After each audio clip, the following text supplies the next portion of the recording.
So here we go. Everybody, what did I always say? Word problems, first step always. Read the question. That's right.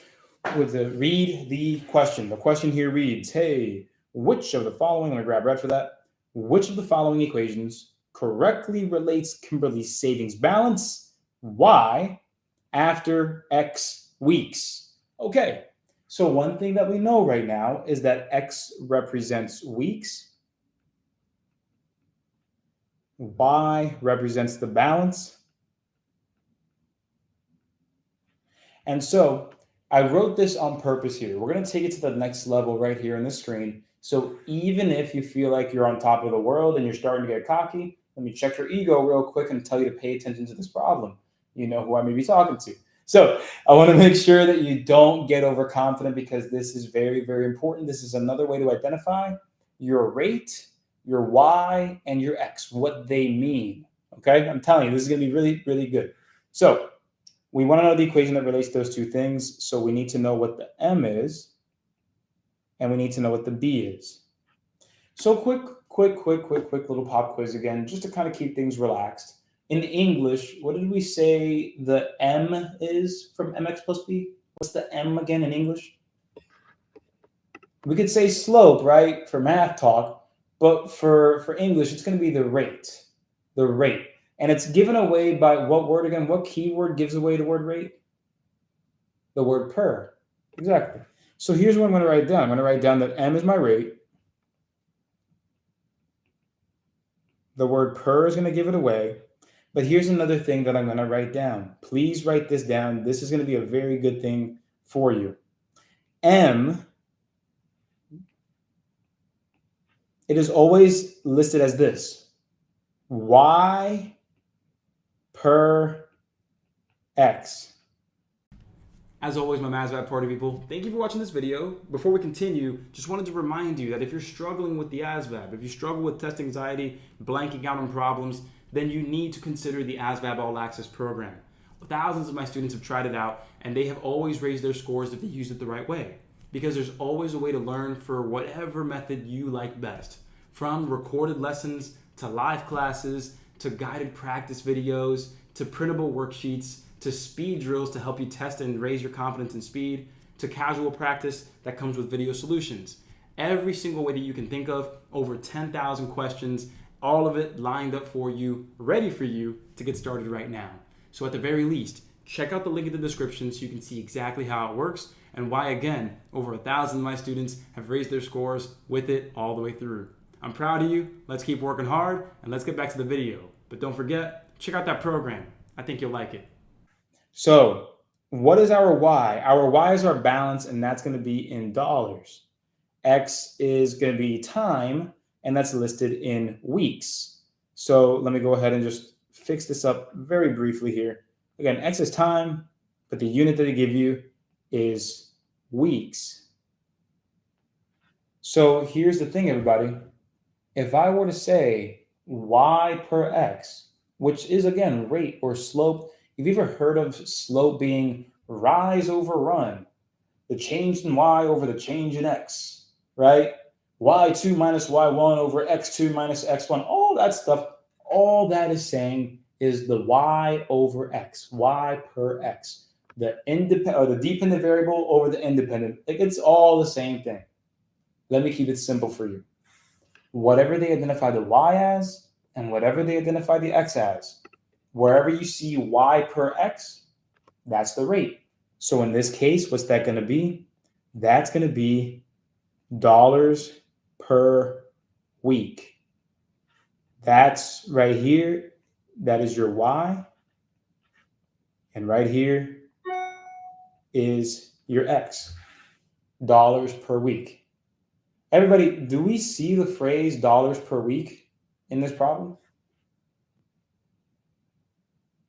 Do we see that in there anywhere? Where is it?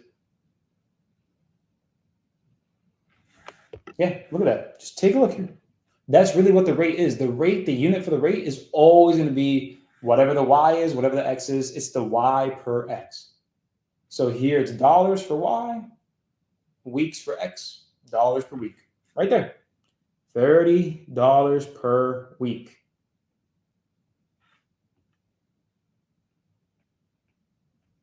$30 per week. I'm gonna write that right there, big and tall. So did that make sense to y'all? The per, the y per x, what did make sense, what didn't make sense? Because we're gonna have plenty of practice here, but I need to make sure that this makes sense before we move on. Cool. Okay, sweet. So with that, everybody, pop quiz again. The B over here, what does the B represent again? The B in MX plus B? Right, it's your beginning amount, right?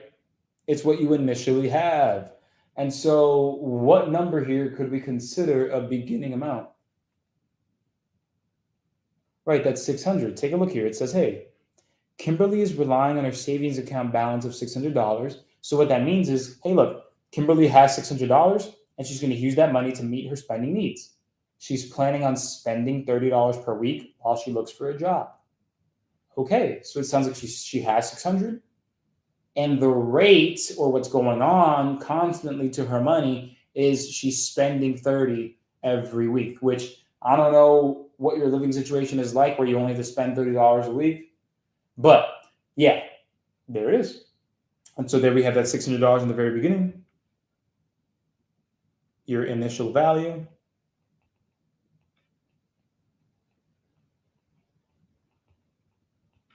And that's going to be 600. So we can write our equation now, everybody. Our equation is going to be y equals, again, mx plus b. Everybody, what are we going to put in for m? What are we putting in for m? Quick. All right, now take a look at the chat box. Notice how half of you were saying 30, half of you were saying negative 30. Try again. Which one should it be? And then give me a reason why. Give me a reason why. What is the value of m? And is it going to be positive 30 or negative 30? Give me the reason why. Give me the reason why. Thank you, everybody. You guys are truly starting to understand this. I love this. I love this. We are spending money. Think about the perspective here. What does y represent? It represents the balance of the savings account. If we're spending money from that savings account, is that savings account balance over time going up or going down? Which one is it? Is it going up or is it going down? Exactly, it's going down. That's like 70 answers all at once. That's awesome. So yeah, that's going to be going down, and that means it's a negative rate. It's taking away from what was there. Negative 30. Negative 30. X. Let me just put the X in black, actually. And my ASVAB party people, just like this free video that you're watching, I have more free materials for you, and there's no excuse for you not to get them. I have a free practice test that comes with video solutions so you can learn from every single mistake. And on top of that, I have a free class on Zoom once a week, every single week for 2 hours. So imagine that. You got more free materials than just this YouTube video right over here. Let's keep pushing forward. Sign up right now, and I'll see you in the next class. Let's get started. And then the $600, that'd be plus 600, because we start off with positive $600.